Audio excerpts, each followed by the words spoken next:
Hi everyone, welcome. I'm going to activate my Easy Rollei Quadpod creator. Yeah, it works perfectly. Hi everyone, I'm Peter. Wait, Peter, just shut up. Yeah, now, okay. The people, you don't believe me, but my cables attacked me. Okay, I won this battle. We can start. Okay, hi everyone, I'm Peter. I'm from Peter's English Podcast. This is my Peep Mode episode, picture mode episode of chapter 3 of season 4 of my novel, The Empire Diary. It's called the Supernatural Festival. Yes, people, Viera decided that her dark organization has to create the Supernatural Festival. It's about positive advertisement of about her the dark organization, about vampires and werewolves, and yes, of course, there are a lot of not crazy funny situations, crazy funny uh, what else, dialogues and content like usual. Don't be Yes, people, don't believe that it would be something normal. No. It's very funny, very crazy, and we can start with the slogan and Bob's your uncle. Learn English, be successful, change your life, open auto doors, create your podcast, write your own novel. You don't need to be talented because learning English is for everyone. Hi Peter. Hi Peter. Hi Peter too. Hi everyone. I'm your host Peter, and this is my Peter's English podcast, and we can start reading. Okay, can you see me? Yes, you can. Let's go. I'm going people to read you my own novel, my own story, chapter 3 of season 4, The Supernatural Festival in 3, 2, 1, go! Chapter 3 of Season 4, The Supernatural Festival, Viera's Diary Entry. Viera and Peter's flat, Monday, London, United Kingdom. It was a beautiful, sunny summer Monday in London. Viera and Peter had taken the day off work because they were both impatiently waiting for the arrival of their marital bed, which Viera's family had bought for them as a gift for their life together, as an apology for their toxic relationships. Viera, nervous like a dog, was pacing up and down the flat like a lion in a cage. She felt anxious, shy, and completely unsettled at the thought of their first night together in their new marital bed. Her dark side kept mocking her. Vierochka, you domesticated little house vampire, I can feel your nerves. And your shyness makes me laugh. The most powerful vampire in the world is afraid of a marital bed. What are you scared of? Has your lover suddenly turned into a tomcat? Will he push you onto the floor at night and bite you if you misbehave? Serves you right. You should behave. You should you should have uh, you should have listened to me when he had the chance. But no, you didn't. Hira, extremely nervous and aggressive, immediately snapped back. Shut your filthy mouth, you bitch! Be quiet. I'm nervous. Yes, I'm shy. I don't even know what I'm supposed to wear for the occasion. Peter was listening to his favorite English podcasts for self-learners when he noticed Viera talking to herself. He paused the podcast and rushed to rescue his little pet. Vierochka, you're warning for no reason again. I've already taken the liberty of buying you something nice for the night. Don't worry. It's a lovely black lady's pyjama set. Your sister gave me your size. Come and sit with me. Calm down. Listen to English podcast with me. Peter took Viera by the hand and led her to the living room sofa. Vera immediately cuddled up to her boyfriend, which clearly helped her. My knight, my hero, what would I do if we found you? I get goosebumps from you, chills all over. Chills all over. Every cuddle with you gives me such strength in my veins. I'm completely drunk on you again. Peter showed her the beautiful black lady's pyjama set. What do you think of this pyjama set? I like it. Mira burst into tears from emotions. Pechko, you bought me such a beautiful pyjama set. I really like it. I hope you like me in it. I have a surprise for you too. A nice men's pyjama set in blue. Your brother helped me with your size. I'm fainting just thinking of you wearing it. Peter was delighted and hugged Viera, saying, Vierochka, you should be a fashion designer. You bought me a beautiful pyjama set, and your beauty makes me flustered no matter what you wear. and stop worrying about whether I like you. Of course I will. Suddenly, the delivery driver who was supposed to bring the marital bed called Peter's mobile. Peter panicked, but answered the phone.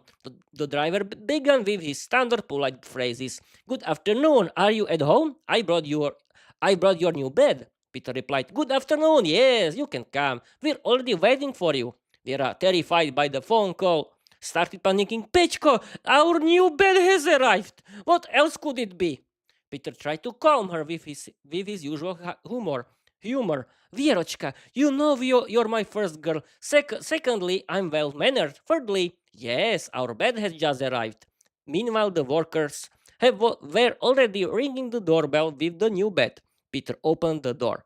The workers took away their two old beds and brought the new marital bed into the bedroom. When the workers left, Viera approached Peter with a trembling voice and shaking hands, whispering into his ear, Pechko, wait here for me. I'm going to try on my new pyjama set and test whether our new marital bed is safe for the two of us. Peter, blushing deeply, swallowed hard and stuttered, I'll try mine on here in in the meantime. Vera, completely red, went into the bedroom, locked the door behind her, and began trying on her new pyjama set. It fits me perfectly. Time to test the bed. Vera lay down comfortably on the bed. She was very pleased. A very comfortable bed. Thank you, ma'am. Now I know where a happy marriage begins, with a good, comfortable bed. Pechko, you can come. Peter, dressed in his new pyjama set, carefully opened the door and gasped in shock. Vierochka, you look beautiful in your new pyjama set. So, is the bed good? Vera, hypnotized by Peter in his new pyjamas, began to stutter. You look nice too. Don't stand there like a post. Come and lie down with me. We're going to cuddle. Peter didn't hesitate for a second. He lay down next to Viera, who gave him two sweet kisses like honey, cuddled up to him, and began a conversation. Now begins our conversation lesson. I recently realized that as the dark organization, we haven't shown ourselves to people in a very good light. Everyone believes the old folk tales about vampires. It's summer, the best time to create some big event that we could organize as the dark organization. I already have something in mind. What do you think? Vera told Peter her plan, and he agreed enthusiastically. Excellent idea to organize a summer festival, but you'll need permission from the city. How do you plan to get it? Vera winked mischievously at Peter. Leave that to me. Office of London City Leadership, Monday, London, United Kingdom. Vera and her group of female friends, the vampires, Viera, Lucka, Elena, Anastasia, and Sofia Ashford, were standing in the office of the city leadership, waiting to be received. Before the meeting began, Viera gave a short speech.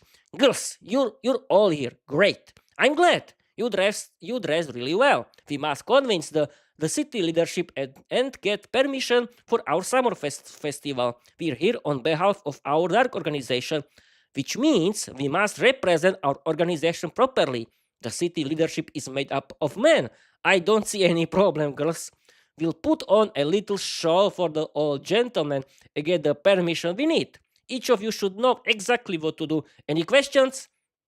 Mira sister Lucka replied, Sister, why are you giving a speech like some general? Let's get on with it. And added Vierochka, you and your speeches. We're beautiful vampires. The show can begin. Anastasia said, you're delaying us for no reason. Let's do this. Sophia Ashford simply smiled smugly. Father was already here to give a presentation on behalf of the entire vampire aristocracy, so at least we'll get the permission faster. Viera looked at Sofia with a smile. Sofia, good job, darling. You're right. My perfect planning really isn't needed here. The show can begin. Viera and her group of friends sat politely together on the sofa in the office when suddenly the door opened and the men of the city leadership appeared in suits. Viera and her group immediately caught their attention. The beautiful vampires charmed them at first sight. They couldn't take their eyes off so many beautiful vampire women. Their spokesman shook Viera's hand and began, Miss Viera, you and your beautiful friends, welcome! Miss Sofia, your father already gave a presentation about your festival, an interesting project, but I'm not sure it's suitable for our city. People are afraid of vampires and werewolves. The man sat down in the office chairs, and the spokesman sat down in his own chair, continuing, We decided we wanted to hear your personally and see what can be done. Miss Viera, you may begin your presentation. Viera stood up from the sofa, sat herself on the desk in front of the spokesman, crossed her legs like women do, took off her high heels and unbuttoned her blouse just enough for the man in the office to admire her neckline. The man, sweating nervously, waited to see what would happen. Elena and Anastasia immediately joined her, sitting close and giving each other sweet kisses. Lucka sat next to Sofia, who began cuddling up to her and kissing her. After a long moment, Viera began her presentation by using her aura and effortlessly controlling the entire leadership. Gentlemen, repeat after me. We really like your festival and we agree with it. Finally, we grant you permission. As a reward, we will go on a day with you. Viera obtained the written permission without any difficulty, allowing her to organize the Vestu festival. At the end, Viera said to her group, Typical man, they just wanted to take advantage of us. I control them completely. Lucka replied happily, Good job, sister. Supernatural Festival, Saturday, London, United Kingdom. Viera and Peter were waiting by the main stage for her tribe of forest vampires who arrived in London without any problems. Their battle uniforms and weapons traveled as checked luggage. The entire tribe wore modern summer dresses and sandals.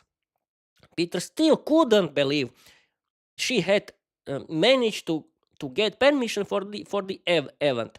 Virochka, how did you even get the permission? He asked. Viera smiled. Let's say just I convinced them with my charm. Soon Viera met her tribe. All the vampire women hugged their goddess warmly. We're so happy to see you, Virochka. We miss you so much. Viera replied, I missed you too. Where are the werewolves? The vampires laughed. They went to a bar for a beer. They travel with us in human form. They're so handsome and so polite. Viera laughed heartily. That's good to her.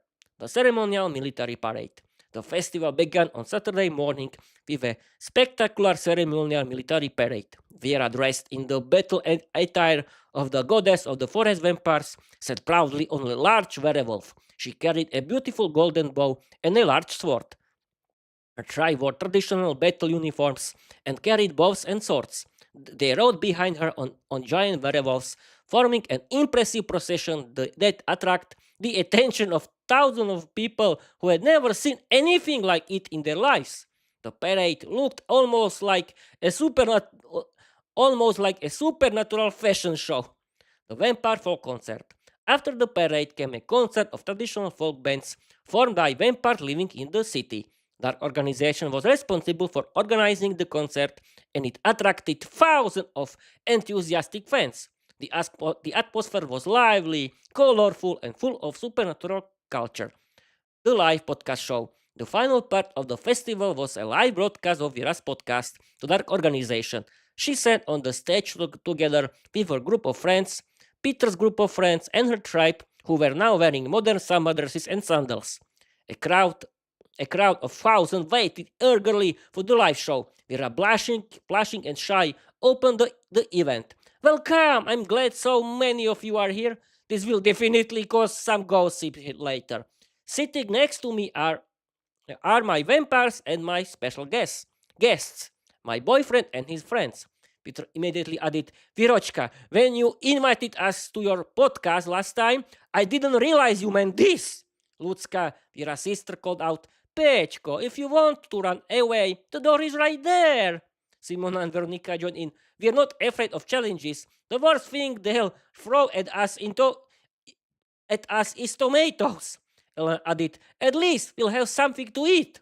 The live broadcast was a complete success and received enormous positive feedback.